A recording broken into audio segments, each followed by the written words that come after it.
This Torah class is brought to you by TorahAnytime.com. Number one in Rabbanos is that a person should appreciate that you're not selling used cars. You don't have to sell your product. You have the best product in the world. You have a product that everybody wants, whether they know it or not. But they want it. And not only do they want it, they desperately want it. And they desperately need it. And more desperately than they need anything, they need what you have to offer. So, in the yeshiva that I went to Yeshiva Chafetz Chaim in Kew Garden Hills, originally in Forest Hills.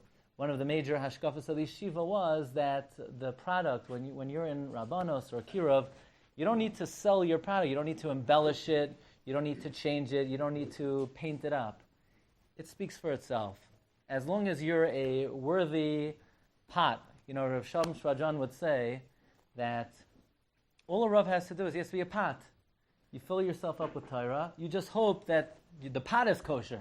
But if you keep yourself straight and you keep yourself on target, then all you need to do is pass over the baton of the Torah that Baruch Hashem we've had since the year 2448. So as I mentioned, whatever I say today is not Torah Misinai. I recently heard a story of somebody came to Rav Moshe Shapiro, which is one of the greatest Bali Machshava of the last generation. And he said, should I go to the mirror? He's thinking about going to the mirror. He went to Bris, and he's thinking about going to the mirror. I said, yeah, you should go to the mirror and try to pick up Rav Chaim Shmulevitz's derech and Rav Nachum's derech. But just one thing, at the end of the day, you have to have your own derech. Now, what does that mean? Because it's a very dangerous thing. The greatest dangers that are in Klal Yisrael are people who have their own derech and don't have a Rebbe. And I'll say another thing. I think in Rabbanos, it's critical that people see that you have a Rebbe, whoever he may be, somebody you learned by. It could be it doesn't have to be one person. If they hear you quoting somebody, say, I heard this from Harava going this, and I used to go to him, and I used to hear, even if you didn't go to him personally, you heard what he said. If people feel that you did not reinvent the wheel, you learned from somebody, and you're just continuing the Messiah of Klal Yisrael, it's much more impactful than you just say over a Dvar Torah that you developed or thought of on your own. But what Rabbi Shapiro was telling this person is, you have to have your own derech. What I think that means is, there's like a duality that people need to see in you. They need to see that you're continuing the Messiah of Klal Yisrael. You're giving over something that's been passed down through the generations. They're not receiving something that was made up in 2017 or even in 1980 or even 1960. You're passing over the tradition of Klal Yisrael. However, it has to be coming from you. Meaning, if you're a tape recorder, and I'll tell you, I've been to yeshivas. I've heard two Rabbanim of mine say the exact same shmooze that they heard from their Rebbe. One of them, I'm like, oh no, not that again. I know that already. And one of them, like, you want to learn from it. And to me, the difference was, one Rebbe I felt was just parroting what they heard. It wasn't part of their personality. It wasn't who they were. It's just like, okay, they're towing the party line. I went to this place, and I'm saying over this information, and they're just repeating it as a tape recorder. As opposed to somebody who, it could be the same information, but it's the way it's coursing through their veins. It's the way they feel about it. So it's a Messiah, and it's a tradition, and it's the ancient heritage of Klal Yisrael, but it has to be you. It has to be you. Now the Alshich says, and I know none of this is on the sheet, because I'm not sure where this is going, but the Alshich says that, it's the same thing with children as it with Talmidim. After all, the Torah says, V'shinantam levanecha, you'll teach your children. And the Gemara says, Elo ha-Talmidim. So your Talmidim are your children. So it's interesting. If you look in Kriya Shema, it says, V'hoyu hadvarim ha'ela asher anoichi mitzavcha hayoim al levavecha v'shinantam levanecha. And the Alshich picks up on the juxtaposition. Al levavecha v'shinantam levanecha.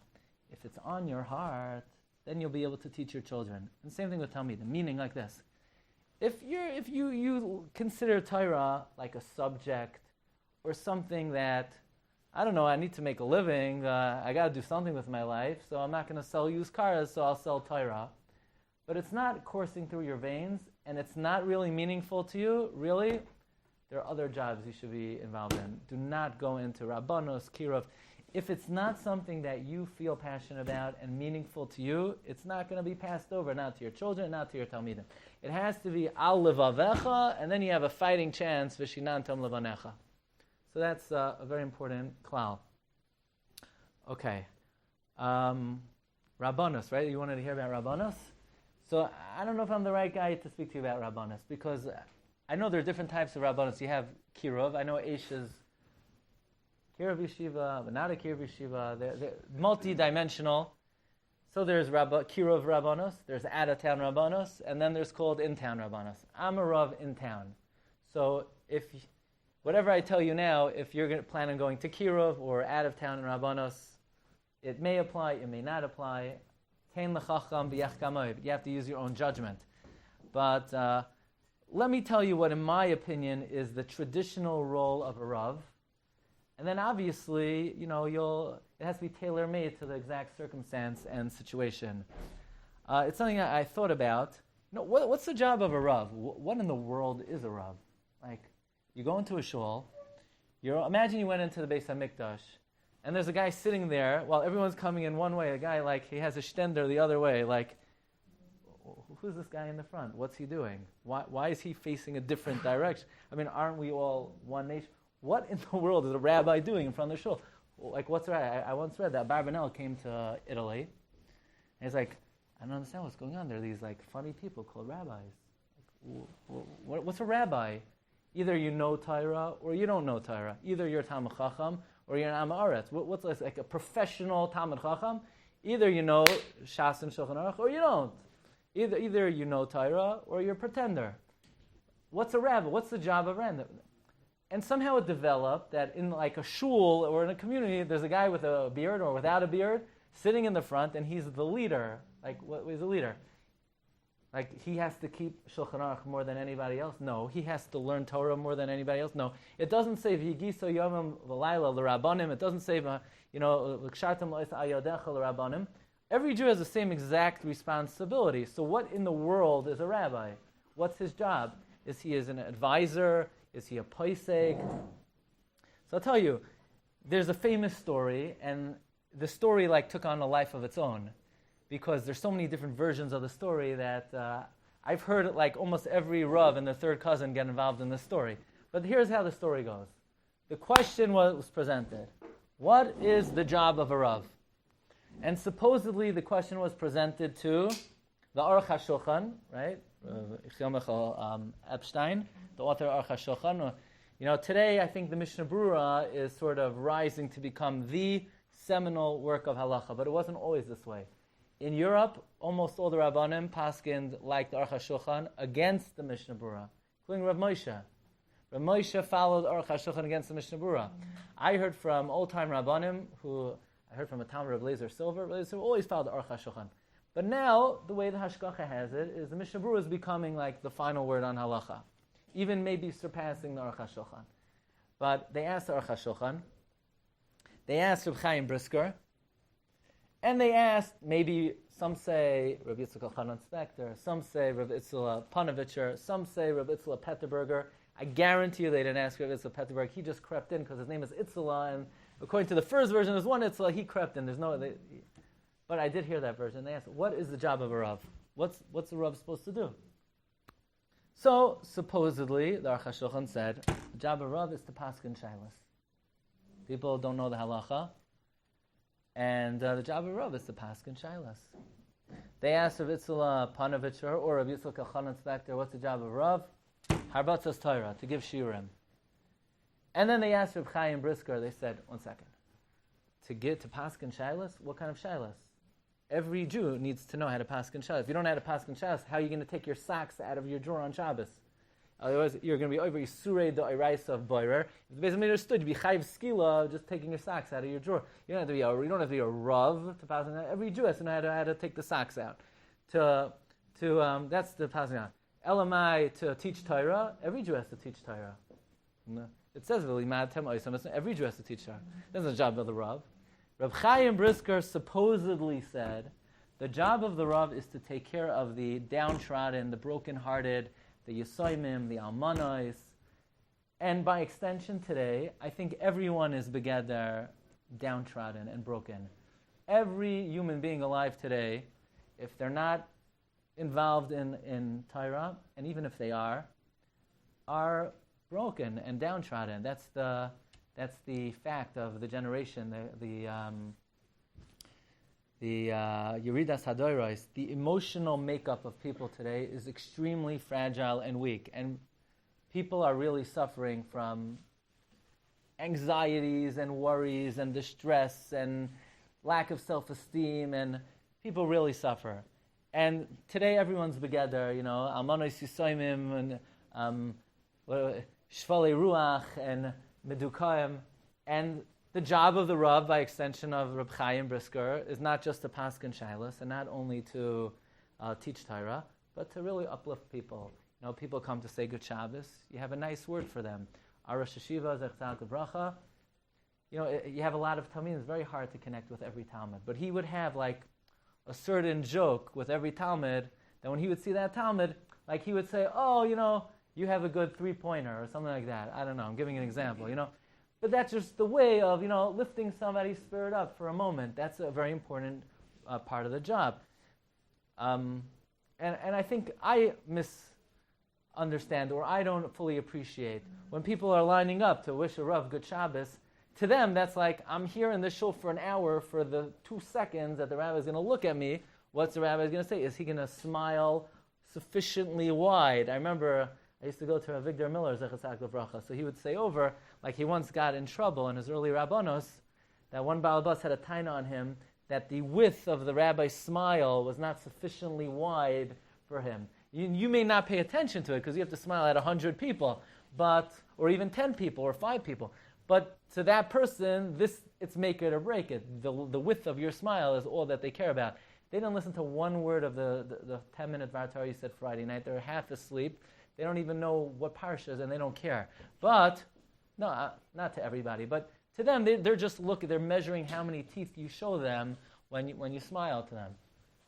Anyway, so that's what Reb Chaim Brisker said. It's interesting. I don't think the story went this way. It is just as a point of historical fact. I was doing research on the story. I was curious, how did this story happen? Because as far as I knew, this was the only makar. I don't know if anyone heard my shiurim. I'm very into, there's no makar, I don't want to hear I heard from somebody who heard from his third cousin's aunt that I think when I was waiting online to a certain Rav, never happened. I'm not mamin, it's sheker v'chazav. Never happened. Show me inside. You heard the story. You said somebody told me. I heard that this gadol said. I said, who'd you hear it from? A friend of mine. I said, it never happened. He said, no, you're right. Like that. That's what he said. You said you're right. So you could just imagine, And this is the guy was telling me this is what he heard, and I said, I don't believe it. He said, you're right. But anyway, so I was really researching this story. Where does this story come from? It's interesting. I found the source. There's no Rav Yitzchak Panovitcher, there's no Rav Yitzchak Petterberger, there's no Rav Yitzchak Elchanan Spector. The story goes that the name of the individual was Reb Meir Berlin. Who's Reb Meir Berlin? The son of the Netziv, who later became known as Reb Meir Bar Ilan. Bar Ilan University was named after him. And he went to his relative, somebody by the name of Reb Rafal Shapiro, and he asked, what's the job of a Rav? Now, just interesting, Rav Shapiro had a shita. The shita was he didn't talk. Here you go. His shita was, if it was a question that really, what's the job of a Rav? What does that have to do with me? You're not hiring me. I asked he wouldn't just talk for the sake of it. So Reb Meir Bar Ilan said, I heard, I asked my great uncle, the Reb Chaim. Reb Chaim said the job of a Rav is to do chesed to the downtrodden. So he's like, and by the way, he said, and I asked my grandfather, Aruch HaShulchan, the job of a Rav is to paskin shaylos. So what do you think the job of a Rav is? He said,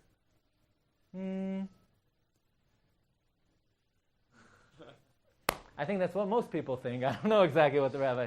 No, but that's the story. That's the story. And I found in a biography of Rabbi Yosher Ber Soloveitchik that Rabbi Yosher Ber, he wrote, he is related to Meir Berlin. And he said that Meir Berlin told him that he asked the Reb Chaim, and he asked the Aruch HaShulchan what the job of a Rav is. Interestingly, Reb Chaim supposedly said that the main job of a Rav is to do chesed to the people, and Reb Chaim insisted that on his kever it should only say the following words. What is a Rav? Well, it says the word Rav one time in the Chumash. What does it say? Rav chesed. That's the job of a Rav. You know what a Rav is? A lot of chesed. So I didn't believe that either. So I looked it up. I want to see what does it say on Reb Chaim's kever. So I called up a friend of mine in Borough Park. I said, Moshe, can you get me a hold of Reb Chaim's kever? So he got me a hold. If you turn over your sheet, it said dozens of other things, and it did not say the words Rav Chesed. And at this point in time, I was a little bit incredulous, but I figured if there were too many svarim that said that on Reb Chaim's kever it said Rav Chesed, I said, get me another picture. And sure enough, in the other picture, the first line was cut off. But if you look in Reb Chaim's kever, it says, Rabbeinu Hagadol Rav HaChesed. And the stories about the Rav Soloveitchiks, they're talking about Reb Chaim the Grach, the father of the Yeshiva world. You know, Reb Chaim revolutionized the way learning is done in Yeshiva. Until Reb Chaim, in the way the Yeshivas used to learn B'derech Pilpul. In Poland, they had a whole system of Pilpul. It was very much like intellectual acrobatics. Reb Chaim reinvented the way they learn, more penetrating analysis. That was the invention of Reb Chaim. But Reb Chaim, the father of the yeshiva system, nevertheless insisted that the first accolade that they write on his kever is Rav HaChesed. However, I don't know, and in my personal opinion, for whatever it's worth, I don't view the job of the Rav today as the Rav HaChesed. There's so many organizations, for every Sarah Shaloi Tavai, for every difficult situation, there are organizations. There's Hatzalah, there's Chai Lifeline, there are dozens and dozens and dozens of organizations. Now, I'm not saying the rabbi needs to be compassionate, and the rabbi needs to be involved in showing kindness to the people. The way I see it, the main job of the Rav today is Harbatzas Torah. And this is a very important point. And this is something, Reb Sternbach in the Truth Van Haggis, he sort of pokes fun of the modern-day rabbi. What has the modern-day rabbi become? The modern-day rabbi has become basically a social director. Funeral? The rabbi knows. I remember I went to a rabbinic conference, and it was embarrassing. A rabbi got up, and he handed out a catalog of pens. And he was showing us, a rabbi has to have a really sharp pen. I'm like, you got to be kidding me. This is what he's teaching young Rabbanim, to have a nice pen or a nice attaché case. No, in many communities, that has what the job of rabbis become reduced to. You're a glorified social director. Oh, at the Hanukkah party, you could thank the sisterhood in a really charming way. Or you could really be masked at somebody in a very meaningful... There was a famous Rosh Yeshiva. Actually, we went to his kever today. I'm not going to say who it was. Who would joke and say, he would say, for an Eidim, for my son-in-law, I don't have a lot of money to give, but a good hesped I could give. He was a professional master. He was a professional eulogizer. The famous joke about the rabbi, great speaker, if he could prepare off the cuff, he was, terrible. So it's not a problem. Bar mitzvahs, as soon as a kid is born, you write the bar mitzvah drasha. Weddings, you hope the guy gets married, and you prepare in advance. The problem is, what do you do when somebody dies? So the rabbi had an Einfall, he had a great idea. He basically, in his first year in post, he wrote Hespedim for everyone in the city. The problem was there was a big hurricane one day, and his file cabinet went blowing out into the street, and people picked up the papers, and they're reading their Hespedim, and true story. No, I'm just joking. Okay, so it's unfortunate that the role of rabbi has become glorified social director. That's not the job of a Rav. The main job of a Rav is that people need to, respect and appreciate the rabbi's scholarship as Talmud Chacham. You don't have to be Gadol Hadar, but that they should appreciate that you're somebody who is knowledgeable, certain baseline knowledge of basic halacha, basic sifrei Moser. You don't have to know Shas, but you have to know how to learn. You have to know how to learn a Tosfos. You have to know how to learn a Marsha. Basic, and if they ask a question, at least know who to ask the question to. Don't say they ask you a question about Basar v'Chalab. Don't say, I don't want to. I heard in a seminar once upon a time about I don't know what, the proof to God's existence. I'm Aretz Gomor. You have to know how to answer halachic shaila. At the very least, have a basic level of knowledge and know which poskim to ask. You know, very often people move up in their knowledge, and the people that you start with, maybe they brought a person close, or they were makar of a person. Yeah, but you know, you have to graduate who you're asking your questions to. The tzibur needs to appreciate the Rav first and foremost as Talmid Chacham. Good speaker is very important. Chesed is very important. The Rav is the paragon of the Talmid Chacham in the eyes of the people. The children that grow up in the shul, they have to see, what is the Talmid Chacham? What does the Talmid look like? How does Talmid Chacham behave? How does Talmid Chacham carry themselves? What are their midos? How do they speak to other people? How do they react when they're challenged? When somebody insults them, how do they react? Do they stand up for halacha? Now I'm going to tell you my personal beliefs. You know, speak to your own Rabbanim. I believe very strongly, this is supposed to be about Rabbanos? Or, yeah, right? So if you're a rabbi in a shul, I'm just telling you my personal belief. There can't be any talking in the shul. If there's talking in the shul, you don't have a shul. It's not a shul. What is that? Now again, if you have a kiruv, if this is a beginner's minyan, then I'm not saying you're going to call somebody out for whispering. But if your clientele are yeshiva educated, somebody once came to me. They said, Rabbi, why are you so... I'm insistent if there's any talking, I stop the davening.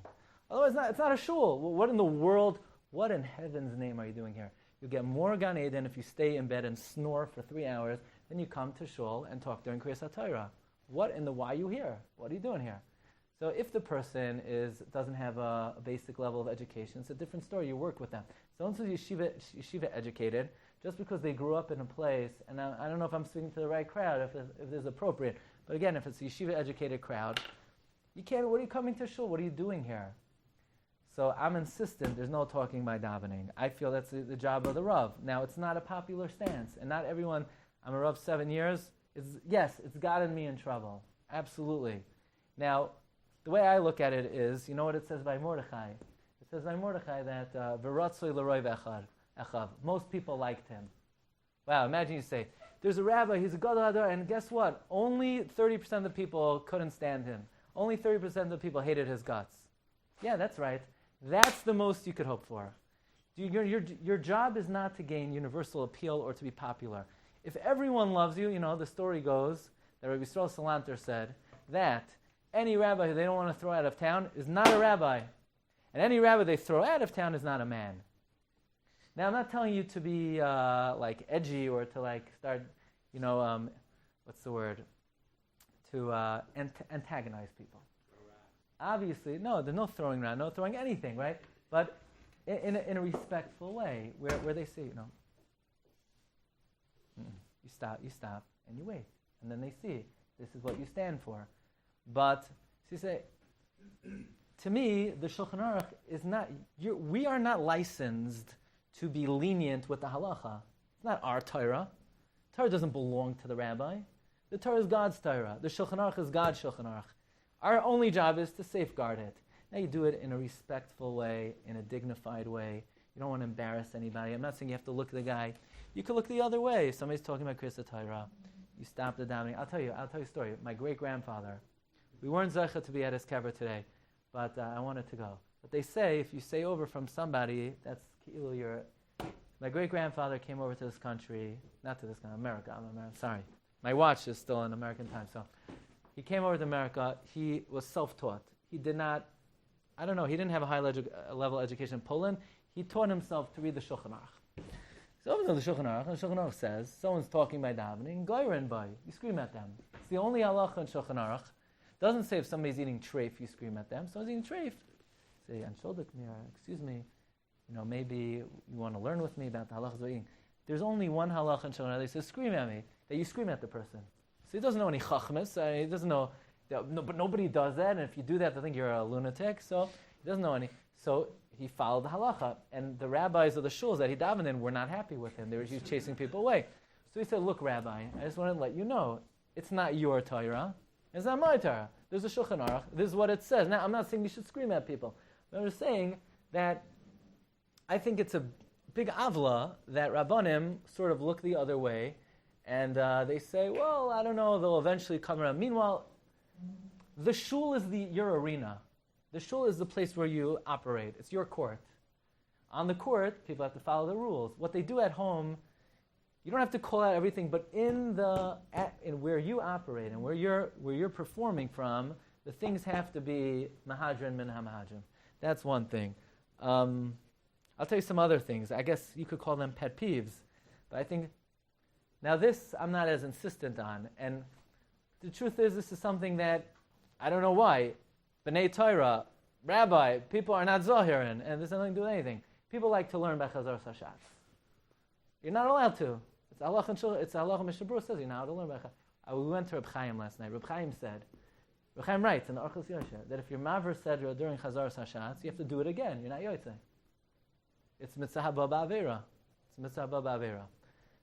Why am I mentioning these things? Because I think that what takes place in the shul is your arena, is your court. You don't have to shove down their throats every chumrah of what goes on at home. There might not be on that level. But I think in the shul is different than at home. In the shul, the next generation is coming to the shul. This is the place where they see that Torah is operated in its ideal form. How they observe themselves, that's their issue and on their terms.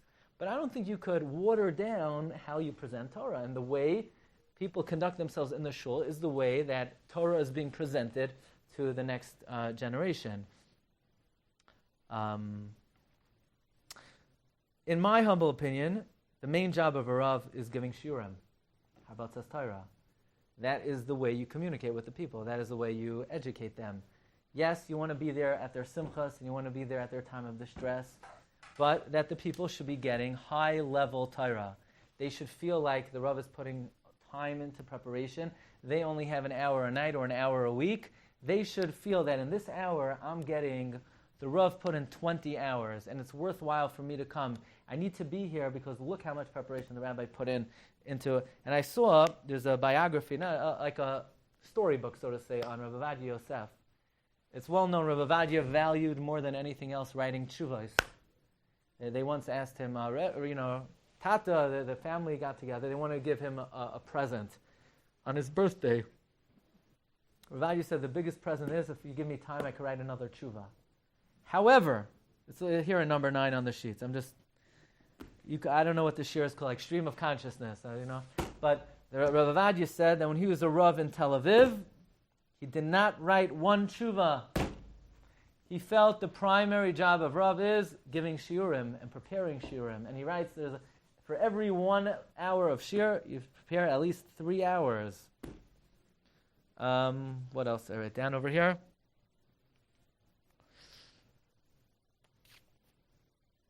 So it's interesting. On the same along the same lines, many years ago, in America there was an old rabbinic society, a group of Rabbanim called the Rabbanim. And let's point out a very stark observation. Back in the day, back in Europe, who are the Gedolei Yisrael? Aruch HaShulchan, Rabbi Yitzchak Elchanan Spector, Rabbi Yitzchak Shmelkish, the authors of the Shas HaTshuvos, Chassam Sofer, Noida B'Yehuda. What were they? Primarily, they were Rabbanim. The Gedolei Hadar were Rabbanim. Go to any wedding today, in a yeshiva. Who's the Mesader Kedushin? A Rav? Not a Rav. The Rosh Yeshiva. The Rosh Yeshiva has taken over the job of Rav.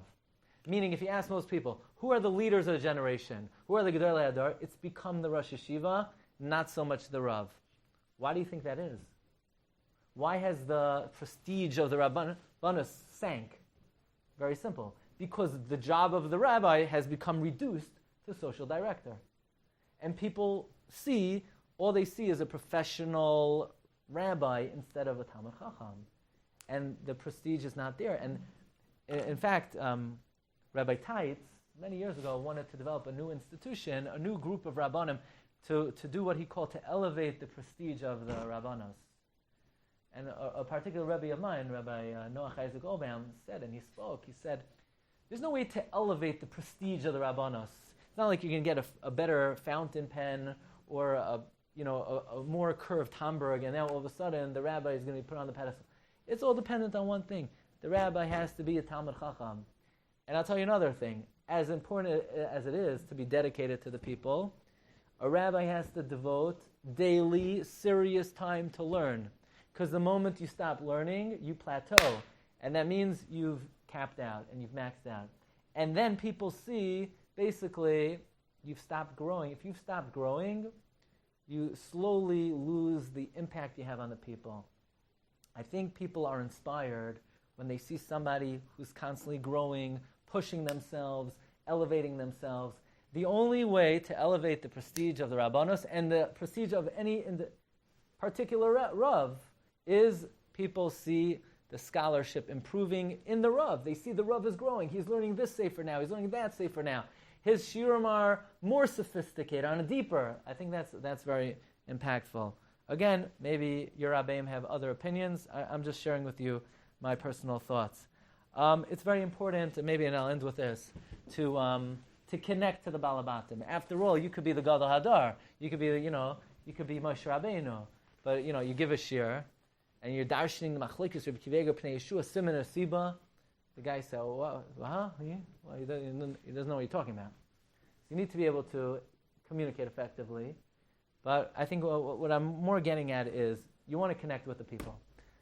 I'll tell you two things that have worked for me. They're very small examples, but maybe Tein L'chacham v'yach gamoid. So for example, I remember in my previous shul, there was a guy who did not listen to a word I said. I don't know why they make rabbis speak like right before laning or right after laning. Basically, what are they doing? People are dead tired Friday night, and then they make up all the sleep Friday. So people walk into shul Shabbos morning in like a semi-coma, and then the davening is oiska shlept, as they say. The last thing anybody wants to hear Shabbos morning is Rabbi's drasha. And this guy, really, he was a smart, good guy. He just was not interested in anything I had to say. I think primarily because he felt I was too right-wing, right? Or whatever it is. And I remember one Shabbos, I'm not a Breslover. I'm not, if anyone knows me, I'm not nothing against, whatever. Rav Nachman is a great Rebbe. I'm not a particular, anyway. I happened to quote Rav Nachman. The guy woke up. Like a guy he hit the ceiling. I quoted his rabbi. Oh, he's mine. My back pocket. Why? Because until now, he's not goyres anything you say. Because Torah to him is only Rav Nachman. Everyone else is Amma Aretz D'Oraisa. Nobody else knows what they're talking about. And if you don't believe in going to Uman, then you have no chance of being redeemed in the next world. And especially a rabbi doesn't quote Rav Nachman. But once I quoted Rav Nachman, now I'm an Orthodox Jew. And now he listened to me. So, but it's like that with everybody. Because everybody goes to yeshiva. And in many yeshivas, if you don't have the Aish Hatorah derech, you're mamish a nochri, you're a goy, oived avodah zara. I'm just joking, right? Saying yeshivas have very particular, every yeshiva has their way of doing things. And we're in danger of not really being goyres, people who are slightly different. So if I come in here and I told you, by the way, everything I said to you today, Reb Noach came to me in a chaloim and he told me to tell you, I'm joking, right? But I'm just saying that if you could speak the other person's language, you show them that who they value, you value, then that's a very strong way to win them over. Again, I mean this humorously, b'derech kavod. Okay. That's one way. No, seriously. The other thing I remember, I had a guy in my shul. He was the great-great-grandson of the Chassam Sofer. Fine. Every single time I quote the Chassam Sofer, I said, Chassam Sofer says, Zemi's grandfather, the guy feels like $1 million, right? So even if he's not his grandfather, most people, you find, their third cousin was, the Rebbe, the Minchas Pinchas, right, as they say. So, I heard the Minchas Pinchas, who his great-grandson went to class with the Minchas Pinchas. So, it's a way of showing them kavod, and it really works. Anyway, so I hope some of these ideas were helpful, and where they are, please use them, and if they're not, again, as I said, everyone has to have their own derech, meaning whoever your Rebbe is, also, I'll tell you something I heard from Rav Victor Miller. There's a rule in Gemara, one of the most lamda shuklam is hamotz mechaver al haraya, which means that if I say, hey pal, you owe me $1 million, I say, that's nice, burden of proof is on you. So the Gemara brings a pasuk, asher yoimar ki huzeh. The Gemara says, lama li kra svarahu. Why do I need a pasuk? It's a svara. What kind of question is why do I need a pasuk? A pasuk's better than a svara. No! The problem is we don't think clearly. But if we would have unadulterated common sense, that's even more valuable than what it says in Torah. So, with everything we learn, we have to have tremendous common sense to know when to apply. Oh, my Rebbe said that if somebody talks by davening, they have to skip that. Yeah, but the guy is coming in for a yard site. It's the only time he's ever coming into shul. Maybe this is not the right time and the right guy. So not every rule has its exceptions, and every situation has to be judged by differently. And you have to have the balance and the guidance of Rabbeim, Rabbanim, and friends, and so on and so forth.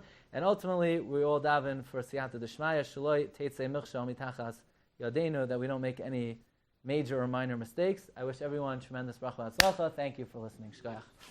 You've just experienced another Torah class brought to you by TorahAnytime.com.